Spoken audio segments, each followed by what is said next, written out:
And it shows right there. Look at that. Look at that. It shows that we're doing 131 and 134. That is absolutely bonkers. What's going on, YouTube? This is What Would Josh Do, and this is by far the most exciting video of the freaking year. This is absolute. I leave for work in 20 minutes, but I wanted to unbox this just so I could spend the day playing with it. So it had a shipping label thing on the top of it because this came from a very far distance. So yeah, this came from outside of the United States, and it had a bunch of shipping label stuff on top of it. But all right, so this is Anker SOLIX, and obviously, like, it's got a bunch of labels and stickers and stuff on it. So let's just get into it. This, oh my gosh. So I'm going to say one of my recent videos was a big power bank that had 300 watts output, and it was something that a lot of people really were interested in and wanted to get their hands on. Well, I can see how many purchases were made using my link, and yeah, they sold out. And it's been like, what, a month, and they haven't had any back in stock? This is a different company, by the way. Well, Anker just freaking came out and crushed, absolutely crushed what the other company offered. So this thing has almost twice the capacity, just a hair less than twice, and it's got much greater inputs, such as XT60 and two 140 watt chargers that can be both used at the same time. So this thing absolutely destroys the one that I posted a video on last month that happens to be right here. Now, this was sent to me by Anker, so I did not pay for this, and this is supposedly already open from what I'm being told. So this is just more my first experience. And let me tell you that I've watched several videos on YouTube already. I really wish I hadn't, but my inner nerd, my inner geek, it had to do it. It just had to do it. So we've got a cable in here. This could be a different experience than what you get, because this unit was sent to me for free, and this is not one that came from Amazon or their website or something. So let's freaking do it. Oh my gosh. It's so beautiful. Like, it's amazing. So I do believe this one was pre-packaged so that I could almost do an unboxing, but not quite an unboxing.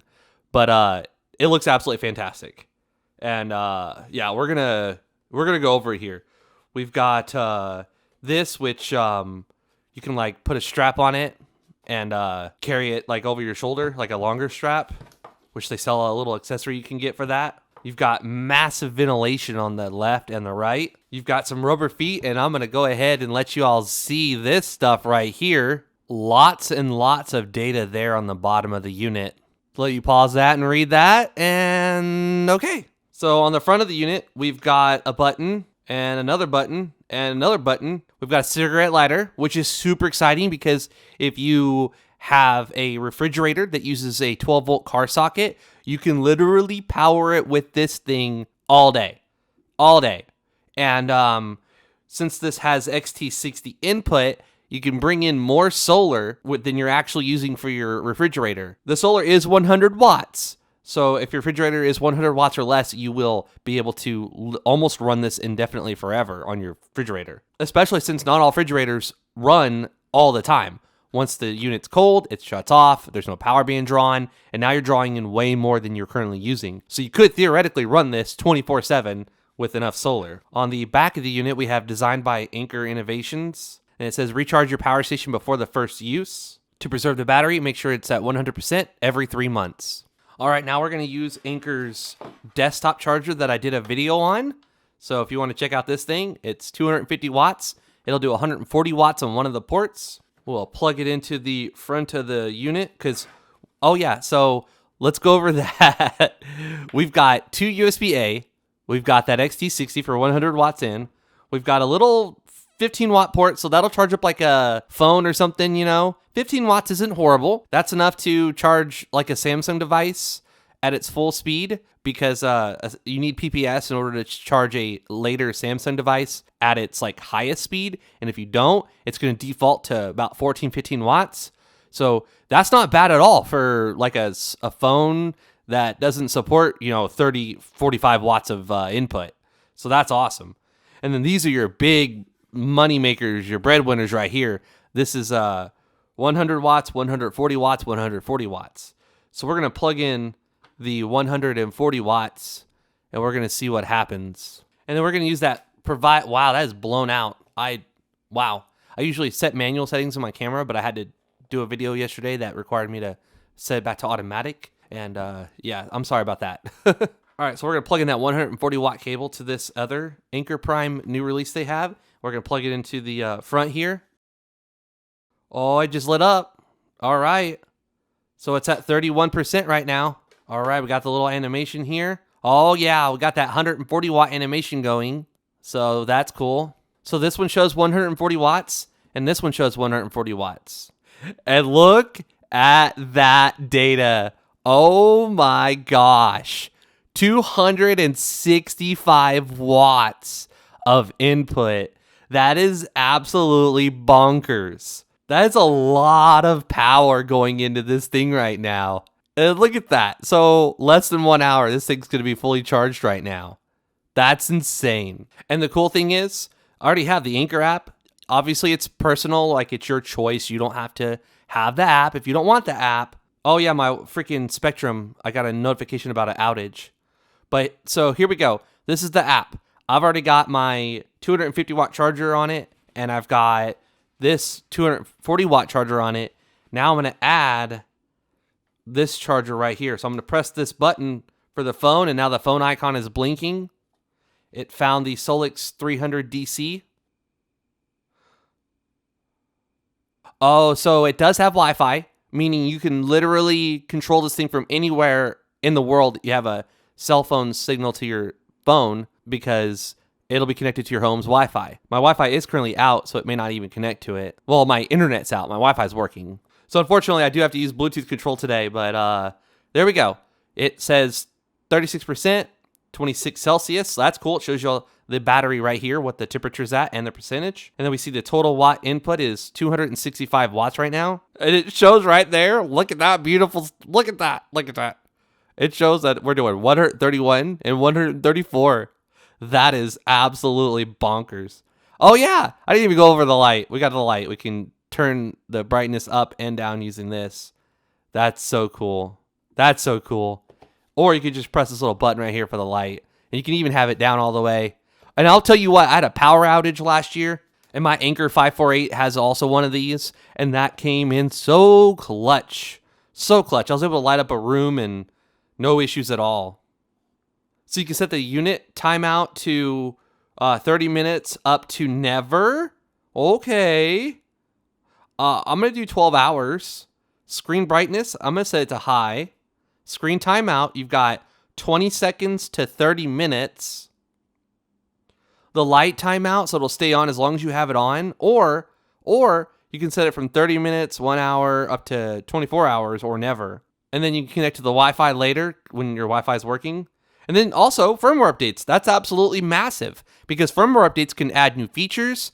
Firmware updates can fix bugs. Firmware updates can add new charging protocols. I'm pretty sure it can. Not 100% on that, but I'm certain that it can add new protocols. There's just so much more that you can do. Carport, saving mode, what is that? So when the car charger output port detects power below 3 watts for 5 consecutive hours, car charging automatically stops. So lots of settings in here to play with. Now, unfortunately, it's raining and there's no sun right now, so I can't show you my solar panel. And on top of that, I gotta head to work now, so I'm gonna pick back up later and we're gonna charge this thing with some solar. I think that's the biggest advantage is the solar input at 100 watts. That's absolutely massive because there was a time in my life when I was in the Army and they had us out in the desert. And I will tell you what, having a 100 watt solar panel on top of my tent and having this thing inside my tent and being able to charge up my, Nintendo Switch or my Steam Deck or my RG Ally or my laptop or anything, you know, even just my cell phone in order to communicate with family back home. I mean, this is massive. With a 100-watt solar panel and this thing, you don't ever need to be connected to the wall. You don't ever need to be anywhere with an AC outlet. This thing is absolutely fantastic and amazing. And we're going to run it through its paces, and we're going to get this thing fully charged up, and we're going to see what all this sucker can do. It's already at 41. This massive, almost 300-watt-hour battery is already at 41%. That is incredible. This thing's still pushing out 138 watts, and this thing's still pushing out 136 watts. And no, that's right, my Wi-Fi's out, and both of these devices are trying to connect to my Wi-Fi right now. Oh, freaking Spectrum. All right, we'll be back tomorrow, and we'll finish up this video. Look at this craziness. Just look at this craziness. So, yeah, we were charging faster earlier, sure, but we are now using this one device to put 230 to 240 watts into this thing. This guy right here, we are using a 140 watt connection and a 100 watt connection. Got the 140 watts going in here, and we have the 100 watts going in there for 225 watts. And you can see that data here, which is 27, almost 28 volts, and then 20 volts. And then if we go to the Solix, you can see the Solix is getting 226 watts of input. It's accepting 132 watts from that port and 94 watts from that port. That's just crazy to me. We could charge it a little bit faster the way we had it before, but this is just one device doing all this work. And just when things seem like, okay, that's ridiculous, that's cool, we've got 140 watts going in, we have 140 watts going in, and we have 100 watts going out. As you can see, this power bank right here is charging at 96 watts. And here it shows 99 watts going out, and then 132 going in, 133 going in. So total input 266, total output 100. We've got this unit on the left here providing 135, and we have this unit here providing 139, it says. So yeah, that this thing just does all the work. And it's storming outside, so I'm actually quite glad that I'm charging this thing. Let's prepare for that. Let's turn the light on. But dude, what the frick? What the frick? This thing is actually like just handling it. I can feel the heat from the cables coming in here. All right, so my last round of testing here, I'm trying all 3 ports, and I'm not able to get 300 watts out of the Type-C ports alone. So I'm getting 100 into this power bank, and when I disconnect the laptop, this gets 140 input from this. So this is outputting 140 into this. But when I connect it, then it drops down to 100. And if you look over here, the port 1 is getting 27 watts. That is this thing right here. And here it says it's getting 30 watts. So if I disconnect, say, my ROG Ally X, okay, so it's renegotiating, and that port's not getting 20 now, or 20 something. Yeah, that's more like it. So now it's seeing 100 watts from this thing. So yeah, see, there we go. 143 output, and it reflects on here that it's getting 136 input, and that's doing 220 output. So it's interesting, very interesting. But that's a whole lot of friggin' outputs there. You could output your DC while you're outputting 2 USB, while you're output. You know what? Let's just do all that. All right, you would definitely have to see this to believe this. So this is the DC output going into this EcoFlow, and it's putting in 103 watts. It says it's gonna last for about half an hour right now. And look at that, 309 watts.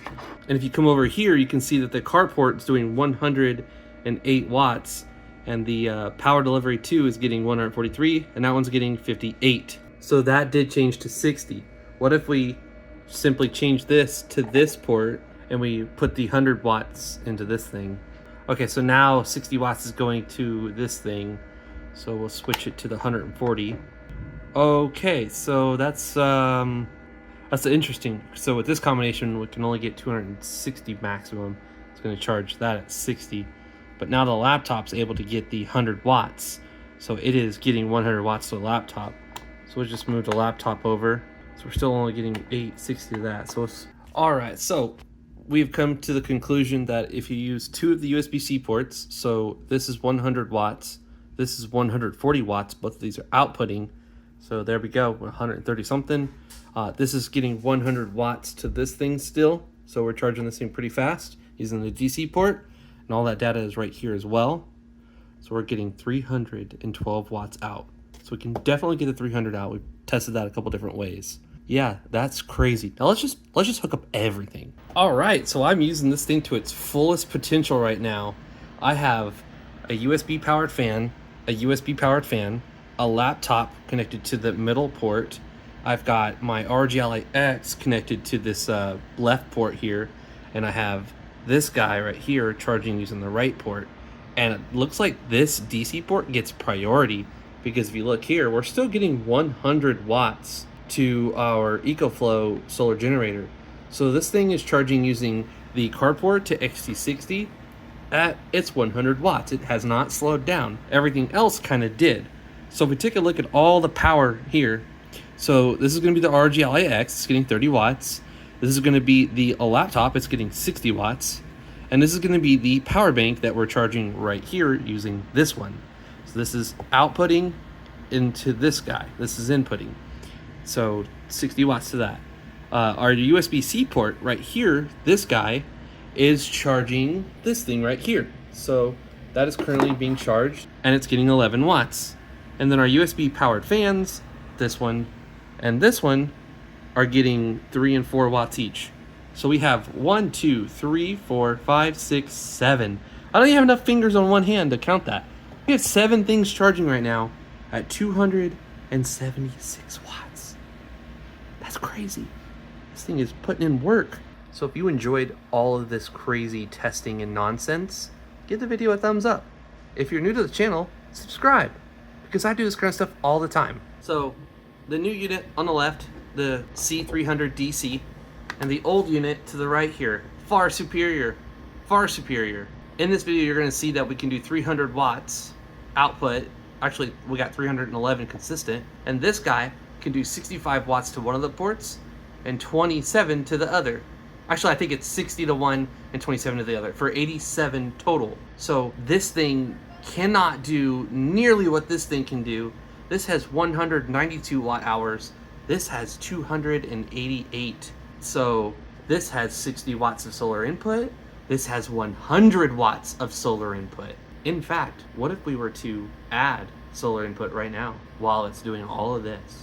All right, let's give it a shot. Let's connect the DC input here, or I'm sorry, the solar XT60 input, and we're using a generator. Okay, so you can see that it's inputting at 100 watts right now, but our output did change. Okay, so the RGLIX is charging at 27 watts. The laptop's charging at 60. The power bank is charging at 60, the thing we showed you earlier. We're getting 98 watts of solar input. So everything is still the same. We're actually still outputting. Whoa. Is that okay? So that did change. The DC output is no longer outputting. So that's the change there. If we try to connect it again. Oh, carport showing 106. We're showing 272. I'm showing 100 watts of input. Oh, this was at 100. Okay, that makes sense. That's insane. That's actually insane. We are outputting all of these numbers into everything, and we're still getting... It stopped because it's literally 100%. So that's actually nutty. That's insane. This thing is awesome. If you're new to the channel, please subscribe, because I do this kind of stuff all the time. If you enjoyed the video, give it a thumbs up. If you're not following me on Twitter and Instagram, please do so. This is What Would Josh Do, and I'm out.